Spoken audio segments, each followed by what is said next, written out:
What's up guys, Chris here again, and today I'm going to bring you a quick update on my WE M&P pistol.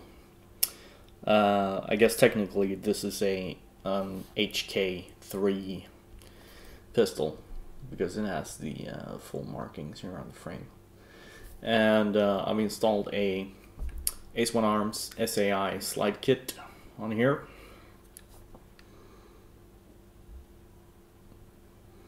And recently, actually yesterday, I got the updated tactical outer barrel with threads and a thread protector. I just think it looks badass to have that on there. I mean, how can you not like that view? Of course, if you're the person on the other end, it's probably not that fun. What's going on with the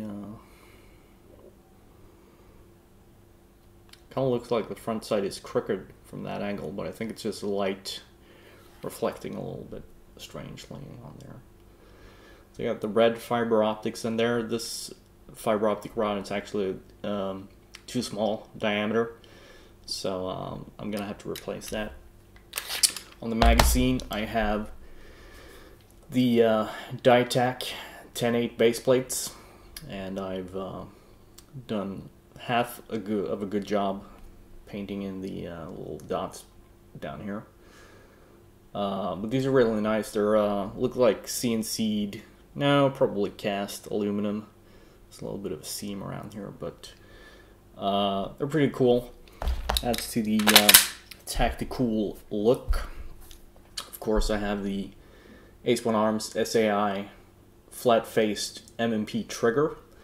I really like this. It adds a whole different feel to the trigger on the M&P. A lot more rigid feel. Then we have the Replica Surefire X300 light, which is pretty bright, as you can see. Of course, when I'm shining it straight into the camera, that's what happens. But I think this outputs about, I don't know, 180 lumens maybe. Nah, that's maybe 140, 160. It's pretty strong. I have it also has the strobe mode if you want to blind your enemies. I hope none of you watching have epilepsy or anything like that, but that's pretty cool. So, what was I saying? Yeah, I have a Cig Tactical Light that's rated at 120 lumens, I think. And this is significantly brighter, so yeah, maybe 160 or something like that. What else do we have on here? So this is kind of a custom build, obviously. I took the black back straps from one of my other M&Ps. I had 3 at one point. I managed to sell off the other one with spare parts. And yeah, like I said, yesterday I got the Ace1 Arms threaded tactical outer barrel. And I also got, kind of feels like my camera is not focusing right for this blue background. Is it just me, or is it not blue? Okay. Anyway, yeah, I got the Ace1 Arms steel tactical, not tactical, steel takedown lever as well. I'm not sure how good of an upgrade that is, because it looks and feels exactly like the stock one. The problem with adding a steel part to otherwise aluminum internals is that when you use this, you use the takedown, they have recoil. This is probably going to eat into the cutout in the hop-up unit that's holding the slide and barrel in place. So I'm not sure if I would recommend that. I just kind of got it because it was available, you know, like one does sometimes. So we'll see how that works out, but it was a drop-in fit. Fits perfectly, works very nice. And yeah, the other thing that when I was playing around with this a couple of days ago, I noticed that when racking and releasing the slide, my recoil guide would pop out of place, and so it was sort of sitting, like 5 millimeters out.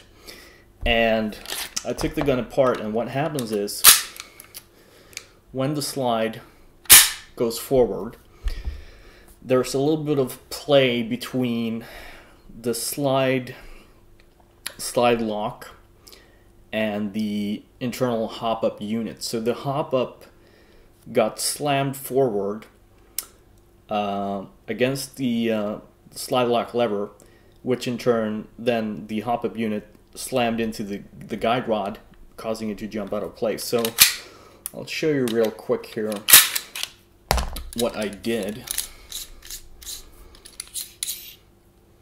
I mean, look at that. How nice is that?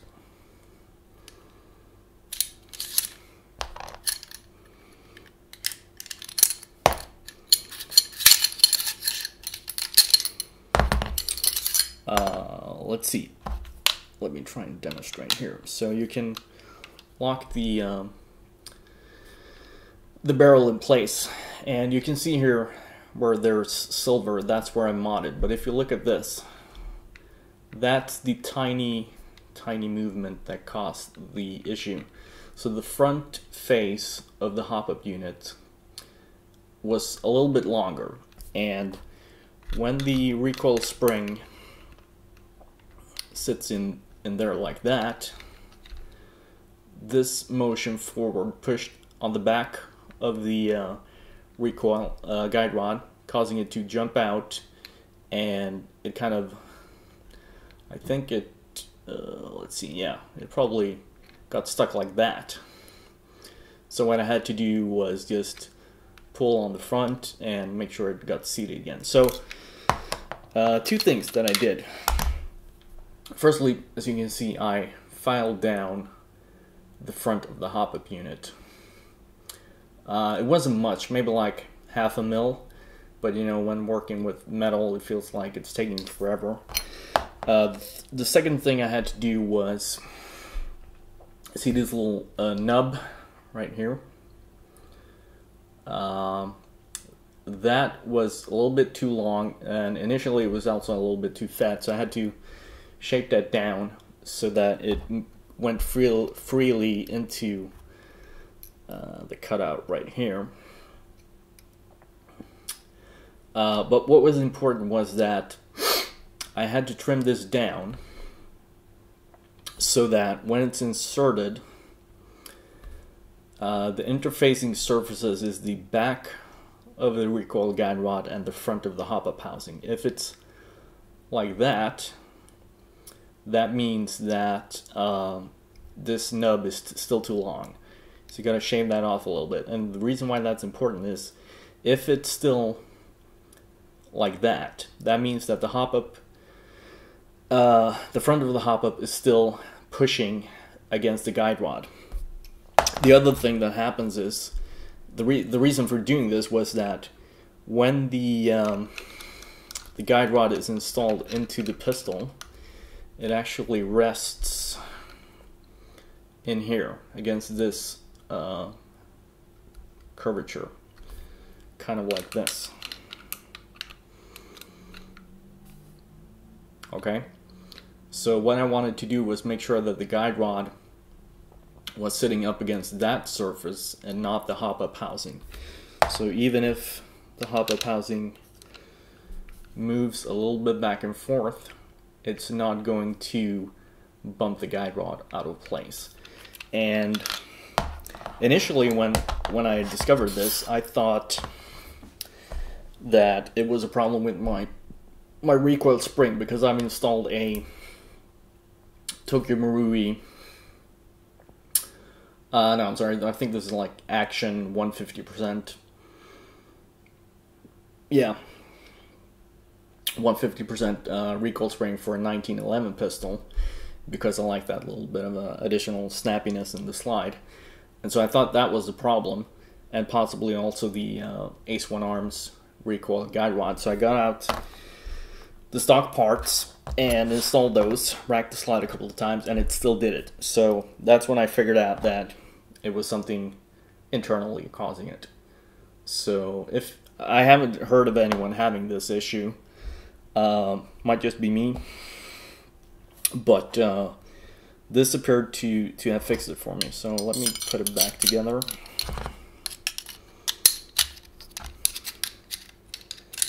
If I can. There we go.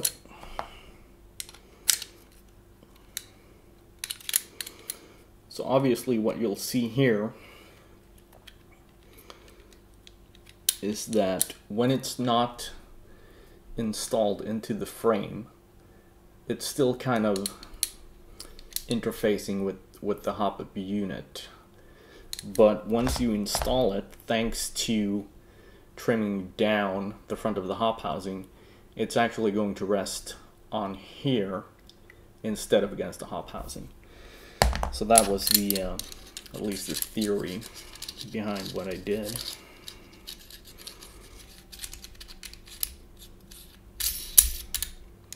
One thing that's nice about the Ace 1 Arms barrel here is this little O-ring. So when you tighten down the thread protector, it's not as likely to rattle loose from blowback.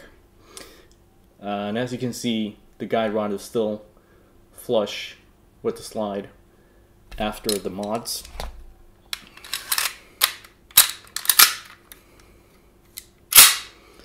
And when installed, it's, you know, it might be very slightly recessed, but it's not an issue. So let's see.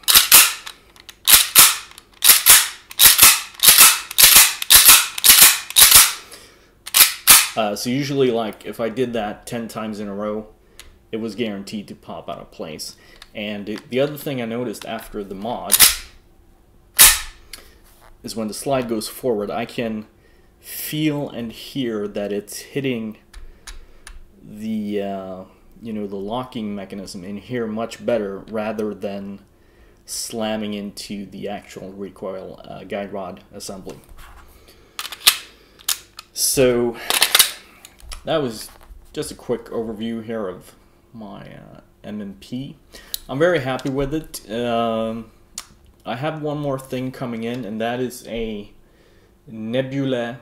I don't know why I pronounce it like that. Nebula custom serial number plate, which I'm going to be putting in there. So it's a more authentic looking serial number plate. Speaking of which, the other thing that I've done, I'm not sure how many people have noticed, but for whatever reason, WE's stock pins here in the frame were fake roll pins. So they were, you know, they just had the hole and they weren't actually roll pins. So I installed some real ones, which I had to cut to length, and then I just beveled off the back edge here. So obviously the paint is worn off, but if you're going to be slamming it in and out with tools, it will probably look like that anyway. Same thing with this one. So I think that's about it.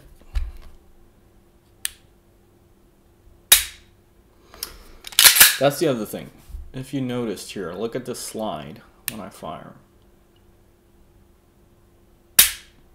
Okay. When it racks naturally, it feels like it goes into battery and then kind of bounces back a little bit. See how the slide moved forward?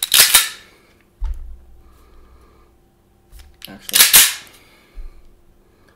Look at this. Just that, you know, 1/4 mil.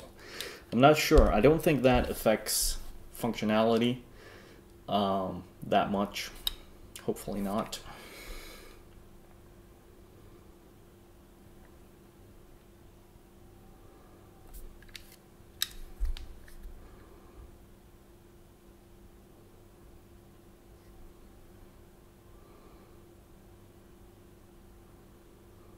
I think it's kind of cool that you can see the blue recoil spring there through the gaps in the slide.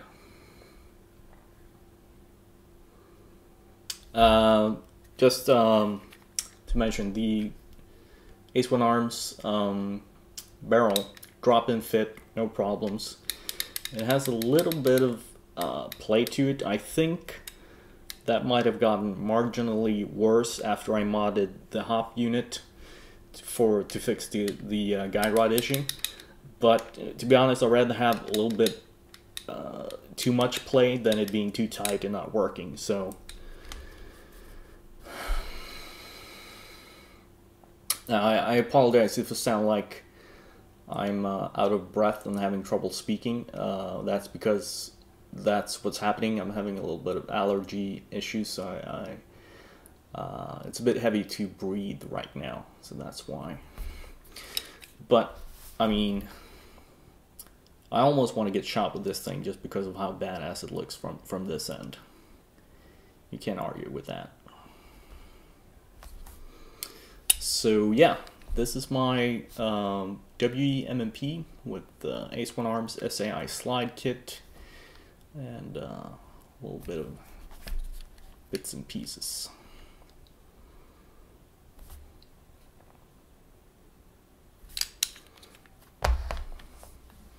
Okay, thanks for watching, and I hope you enjoyed the video, and I'll see you next time. Bye-bye.